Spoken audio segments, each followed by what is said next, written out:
Live. Wait, I think 1 second, sister.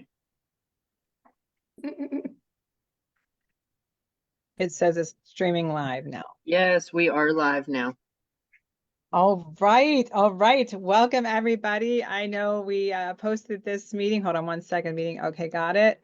Let me just share this real quick, add some spotlight. Okay. Hey, everybody. I'm going to add Angela. We are excited to have Dion on. So if you guys, we want to introduce Dion to our community. We kind of found him and stalked him on social media, on Facebook. We were all over his page. And like, we're seeing he's making an impact in the hemp space. And of course, I spearheaded Angela, get him, let's get him interviewed. It's typically what we do. And she was on it. And so we have very special guest today, Dion. He is in the industry of building with hemp material.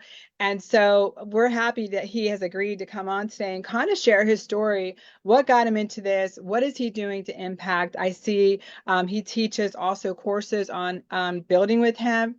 And that's amazing for our community that we do have some individuals who are builders that want to know how to do this, how to get involved, how they can get involved and making the world a better place and moving it back to nature away from the chemicals that we're seeing today in this world, in our food, in our environment, in our skies, and moving it back to nature where it belongs and where we believe we want to move humanity. And I know a lot of people also are on the same page with us internationally. So we want to welcome Dion to our community and our international influence as well. So those people in Europe can also introduce themselves to him. You can connect with him. So Angela, I'll leave it to you. What would you like to say, as you were the one who actually set this appointment up? Well, of course, being a hemp enthusiast myself, like you said, we kind of stalked you a little bit, Dion. We're like, oh yes, but yeah, the fact that like I stated to some of my people, we kind of started out on I can say this medicinal end of it, but we wanted to take this plant and expose everything it can do 5-6 years ago. So to find someone like this who's been in the industry for 30 years and is very passionate about it, I'm really stoked. So that's why my face is very lit up today, because finally on my journey, I feel like I've collided with someone who really speaks like the same as like my heart speaks, you know what I mean? Like with the construction side of it. And this is huge. This plant is huge and it can do a lot of things. And the fact that it can build homes is pretty incredible. I know you want to be the first one in Cozumel to have a hemp home, right? Yes. Okay, Yes. so Dan, without further ado, let's talk about you. What is your story? How did you get into this? I see you are really passionate. I saw your Facebook. I hear what you say, and it resonates with us. So how did you get into this? And tell us a little bit about yourself, if you would. Yeah, it's an interesting story. I got into it. I guess it started when I was in my mid-teens. My brother introduced me to cannabis. I had some questions, so I went down the rabbit hole. Of course, we were indoctrinated to think cannabis was bad and it's the devil's lettuce and it's going to do you harm. So I had some questions, and the more I went down the rabbit hole, the more I realized that this is not some evil plant. This plant can do so much for us. From food, clothing, shelter, medicine. Keep in mind, when I was 15 years old in my mid-teens, the internet wasn't really available. So this was all library and encyclopedia and books and researching whatever I could. I think I got my hands on the Emperor Wears No Clothes, and that changed everything for me. It was about creating awareness to what the plant could do. I call it the new buffalo. It can feed, clothe, shelter, and medicate us. It really provides all the needs for humanity. You are just like singing my song. This is awesome. So I see you teach. So tell me a little bit about your building material. What got you into that? Tell me what your position is in that. I see you're spearheading educational seminars for builders or people who want to build with sustainable products. It's everybody's plant, and it's not just for the rich. And quite honestly, hempcrete is very labor intensive.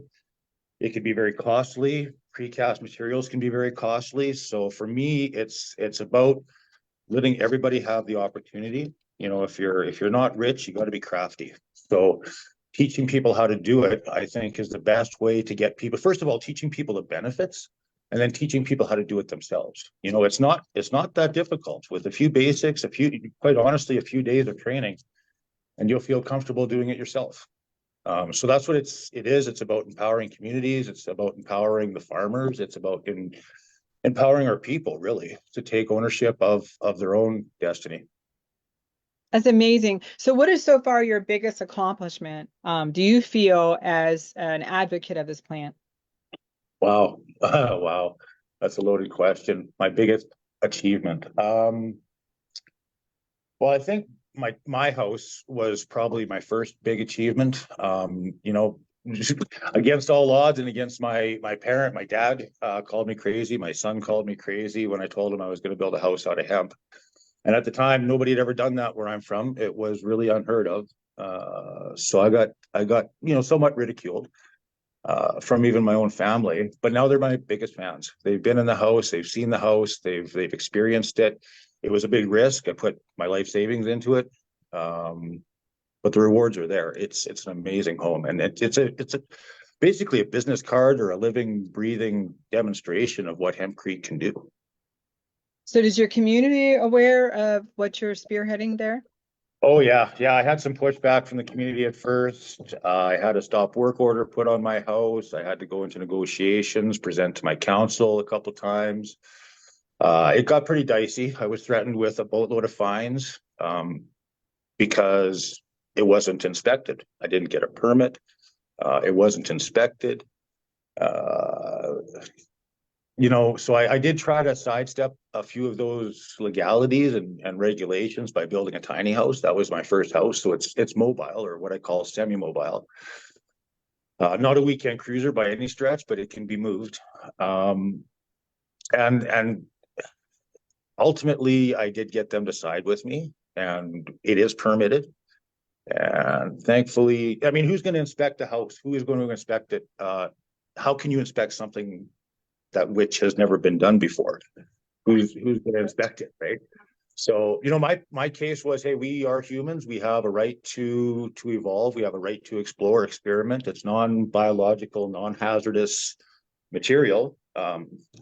You know, so ultimately they did side with me, and now I have the support of my community. Not only the support, but I've got somewhat of a fan base here, if you will.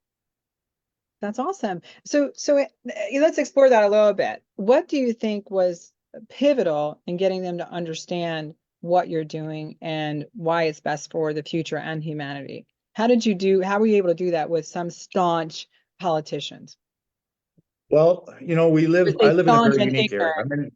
I'm in Alberta, Canada, for those that don't know, and I'm in a very unique position because we have a very active farm community here. Very vibrant farm community, and we've got great soil. I've lived in both northern, central Alberta, and we have amazing soil here. And we've got farmers farming it. We've been farming it in Canada since 1994. So we've got the land, we've got the farmers, we've had processing since I think it was late 90s was when we were first processing hemp in Alberta. So we've been doing it for a long time here. We've got the farmers, we've got the processing, and we literally have the Rocky Mountains, which is mountains of lime. So we've got everything we need right here in Alberta. You know, we don't need to be putting that pressure on our forest. We don't need to be relying on concrete. We don't need to be having these high carbon materials that are imported from China. We can do this right here. And I think that was the biggest thing, looking at opportunities. Since the beginning, I've worked with Alberta Hub, Growth Alberta, Alberta Ag, doing presentations and just educating people on the benefits that this can bring to our farm communities and to our people. You know, I think we're living in, maybe we not all can agree, but I see our culture right now. We're living in a culture of a death by 1,000 cuts. Like you say, the chemicals in the air, the chemicals in our water, the chemicals in our food. We need to eliminate some of this. We spend 8 hours of our day sleeping. Well, some of us, most of us, 8 hours a day sleeping in our homes. This is where we're supposed to rest, rejuvenate, revitalize our bodies, and get set for another day. And if we're sleeping in toxic environments, we're not resting, and we're not healing, and we're not revitalizing our body. You are an amazing person, Dion. Oh, thank you. Very fascinated. Your words are really resonating with me, and I feel like you are going to make a very huge impact for humanity. And that's the thing where we can live here right on this planet and spend our 80 years, 90 years, whatever it is you have here. Some people believe they're going to be 120. Dr. Phillips says we have a very large physicians network. They believe in what we're doing. And so we have advocates on the healthcare side, on the medical side, and then we have the humanities side. And so hearing your talk and how you were able to break through some ignorance, that's amazing. That is probably one of the hardest things, wouldn't you agree? Yeah, absolutely. It's terrible when I feel like we've been fighting our legislators and government the whole way through. And that's unfortunate. The bureaucracy that we live in, let's call it like it is. Hemp has been villainized for 100 years. And why? Because it competes with every major industry on the planet, whether it's food, lumber, steel, energy, medicine. It competes with it all. I mean, at the turn of the 20th century, 90% of the medicines had cannabis in it. We can't have a pharmacy or big pharma if we have cannabis available to the general public. And that's the thing that I've really been fighting against, it seems, is the bureaucrats are lobbied by these big industries. Call it like it is. We've been swimming up, and I see a certain amount of stagnation and possibly even sabotage in the industry from that. I mean, we've been going against the grain for 100 years. Why would it stop now? These industries are still sabotaging hemp. And ultimately, when we do build this industry, the sad part is when we do build this industry and we go through the trenches and we create the awareness and we create this opportunity, I fear it's going to be a commodity much like milk or oil, where the big businesses come in, they scoop it up, they take it away from the public, and the people don't have access to it. So that's part of the education, is we can do this in smaller permaculture farming. It doesn't have to be monocropping. We can take care of our soil. We can feed it to our animals. We do experimentation. I work with a research farm in British Columbia where we grow hemp and cannabis under license and do experimentation with it, because we've got that in our codes here in Canada. So we're allowed to do some experimentation. Can't sell it legally through the markets and whatnot, but we can experiment with it. And it's just an amazing product to work with all the way around. On the farm, I really think that hemp is the missing link to our own sovereignty and our own self-sufficiency. And once we eliminate the need for big pharma, lumber exports, all these things that we rely on to get shipped to us, we become very dependent on this system, where people are afraid, where the system provides everything we need. They're afraid to kind of, look after themselves, if you will. But there's a middleman that's taking a cut out of everything we do. And if we take, the more we can do on our own, the more we can supply our own needs, the less, we need to work. Got to call it like it is. I mean, it all boils down to quality of life. We work our 40 hours a week. We come home, we do our laundry, we make our meals, we tend to the kids, we get them to their sports, all that stuff. We don't have a lot of downtime. And now both parents are typically working in a home to make ends meet, or I don't know what it's like in your specific area, but we live this lifestyle where we're expected to be machines, and we're not. We're humans. We need to have the rest. We need to have that, the good nutrition, easy fuel. These things are all possible with hemp. Well, I know you probably wouldn't consider yourself this, but I would say you're definitely, after this short conversation, you're one of the heroes in the industry. So I want to thank you for everything you're doing in your country. And because every little thing, if we all do just a little bit, we can push back on what we're seeing. And everything you're saying resonates with me. And so I also love your confidence, Dion. You have a steadfastness on what you are meant to do here. I can feel that in your energy and your voice and your words. And I love that too, because it is going to require that to make an impact. Angela, how do you feel about this interview so far? Because I know you're probably about wanting to jump out of your skin. Am I right? Yes, I am. I'm just it's just great to find other people in other parts of the world who are so passionate like we are, Kimmy. We've been doing Zooms and education like him, but maybe more kind of going after big pharma. And so I don't know, just to find someone who's passionate like we are is, yes, it makes my heart sing too. Yeah. It really does. And I know initially how I connected Angela and she set the appointment up, this interview up, is you had moved some product into Mexico, right, Dion? Right. I was down in Tulum almost a month ago now, I guess, month and a bit ago, in Tulum doing a workshop with a good friend of mine, Stephen Clark, with Haven Grown Hempcrete. We've been talking about getting together and working on a project for years, and this was the opportunity to get down there and have some fun together. So it was amazing. Had a great group of people out there, and it was hempcrete and other biomass. So in that case, we were using bagasse, which is a waste stream from sugarcane.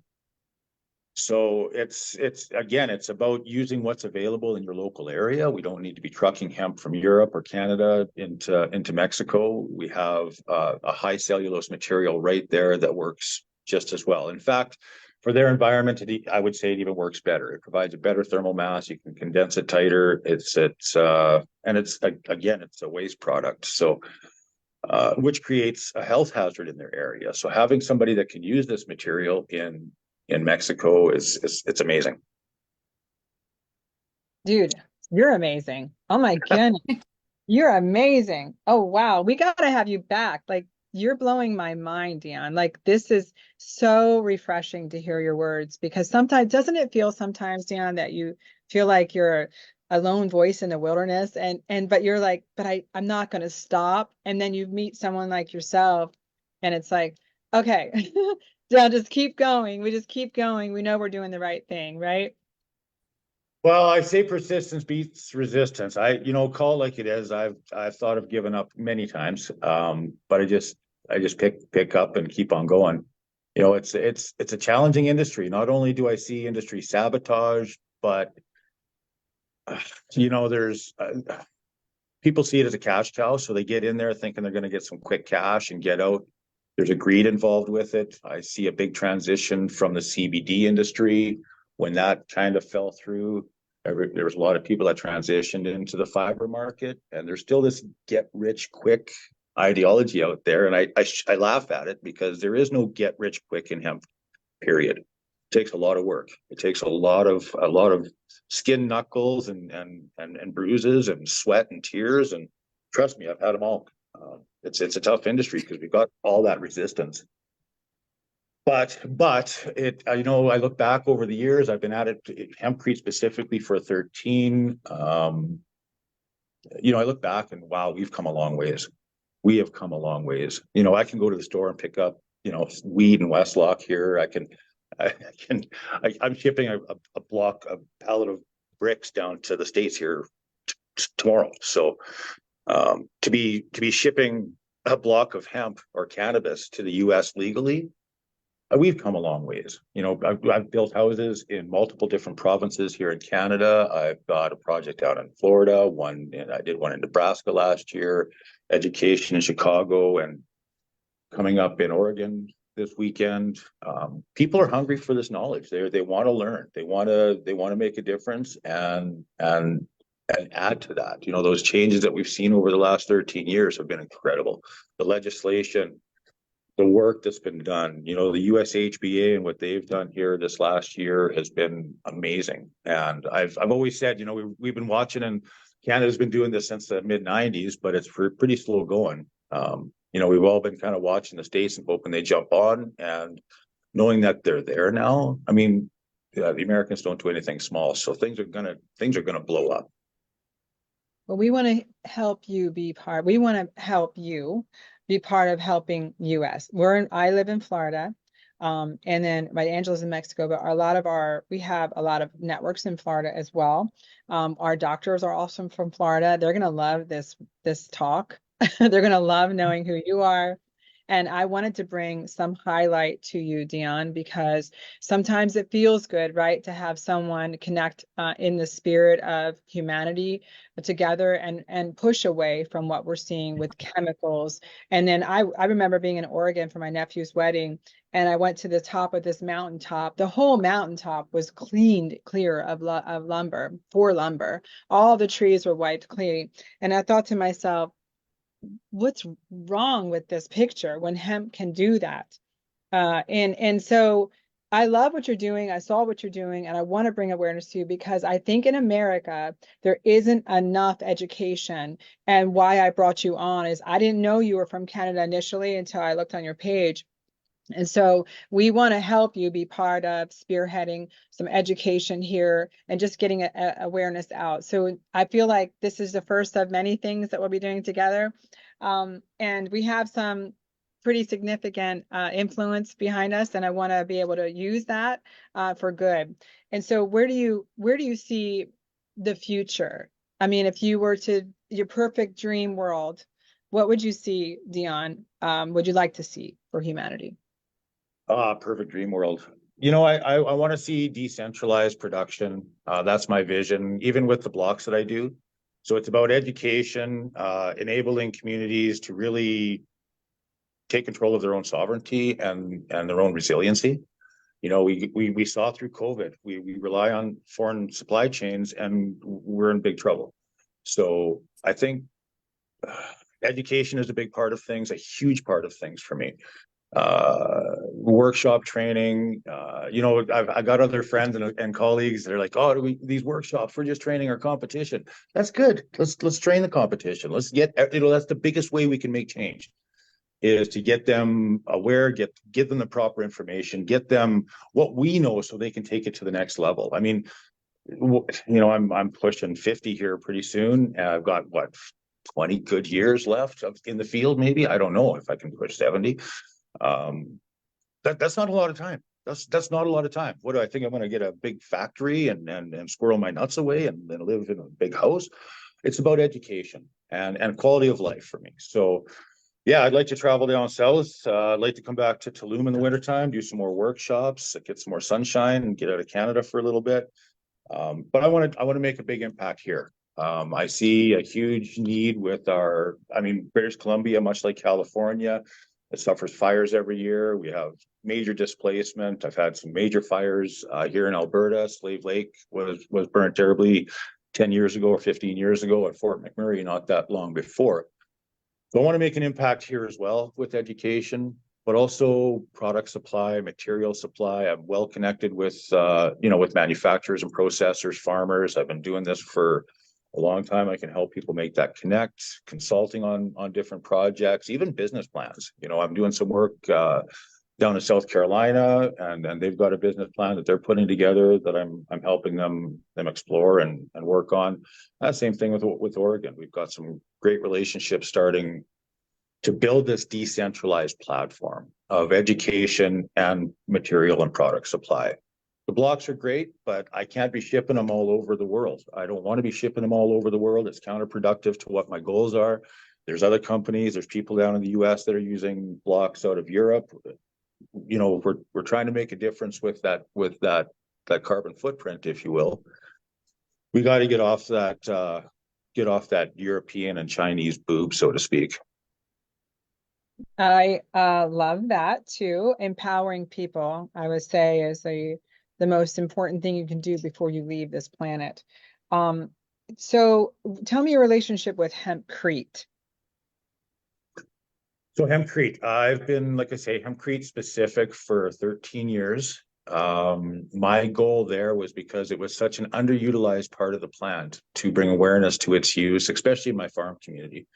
The fiber is 90% of the plant. So we take, when I got started, it was literally a waste product. People were literally burning it in the fields. We didn't have enough processing to validate shipping it into the processor and then shipping it back or shipping it to commodity producers. So it was literally being torched in fields. People just wanted to get it off, so they had the acres to grow.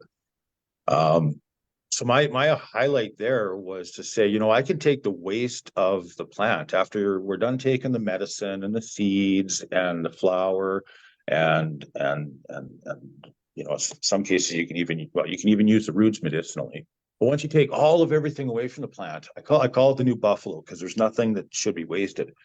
Once you take it all away, you have this woody core that's a high cellulose woody core that has an amazing value in paper production and, you know, housing specifically. You know, so showcasing that I can take the waste of the waste and build a better house than most people can build right now. And that was my goal. I had a house in town. It was a beautiful place. It had some roofing issues. It had some foundation issues. I was dealing with wet basements and wet walls, and seemed to be a uphill battle the whole time, bailing out a boat, so to speak. And I shook my head. You got to be able to do better than this. And I spent a year researching different mediums, and hempcrete seemed to do everything for me. It seemed to really solve all of my issues with housing, from moisture regulation to mold prevention, fire resistance, EMF protection, everything, shear strength, structural integrity. Now, hempcrete is not respected or viewed as being structural, but it adds to the structural integrity of the framing it surrounds. So it adds more support to what's already there. All of these things were very attractive to me as a homeowner because I wanted something low maintenance, something I didn't have to worry about. And something I should have mentioned earlier is when I was building my pilot project, my prototype house, I had an accidental fire in it that burnt for over 7 hours, up to 13 hours, and it cost me $40 to fix the damage. That was the pivotal moment where I realized this was my life purpose. Had it been any other house, it would have been to the ground, maybe except for concrete or cinder block. But a mobile home would have been gone in 12 minutes. This was on fire for over 7 hours. Wow. Wow. Yeah. So breaking down, I saw you mention a few benefits. So if someone was saying, okay, give me the skinny on the benefits to, we know, but let's say a new person who's in construction, why do you think they should move forward in looking at this product as their solution to our current dilemma of chemicals and importing from China and all these countries that basically gridlocked everything when they locked everything down? So tell me what you feel as a benefit to a builder looking at this right now. Yeah, my elevator pitch, my 1 minute elevator pitch, so to speak, is it's fire resistant, it's mold resistant, pest resistant, rot resistant. It'll outlast our grandkids. It sequesters more carbon in its field and wall life than is discharged during processing. It's local. And we can grow an average house on 5 acres of land in one growing season, depending on the variety of hemp that we're using. There's a lot of variance in the variety, but it's multi-generational housing. So build it right, build it once. That's amazing. Well, Dion, it was an amazing pleasure to meet you. We hope that you will accept another invite to come back, because I'm sure we're going to be bombarded by our community. They are going to love. No, it's our honor. Thank you for your heroism in this, helping this plant come to life. We do it on a more of a nutritional side, but that doesn't mean we don't believe in everything for the home. We have, that is our heart. That's what vibrates us. That's what wakes up every day. And that's what keeps us going in the hard times. And so we know what that feels like, Dion, and keep your head up. You got you got advocates over here in Florida. You have a lot of statewide and countries now that are going to know your story. And what can we do to help you right now? Well, I don't know. You're in Florida. Let's come to my workshop in Florida. It's going to be mid to late June. We haven't identified the exact date yet, but I've got a 900 square foot house that we're putting together down there. It'd be an honor to have you guys there. Let's film it. I appreciate share my posts, share my stuff, just get the word out there, and it's an honor to be working, be here with you guys to spread things this way. So that's awesome. Where are you going to be in Florida? It's an hour and a half south of It's in the sticks, hour and a half south of Jacksonville, a couple hours north of Orlando, and straight east of Daytona Beach. Sorry, straight west of Daytona Beach. So it's kind of a remote location, little subdivision in the middle of nowhere. Okay. Are you open to doing other workshops while you're here? I'm doing a workshop there. It's actually a 4-day, what I call a certification clinic.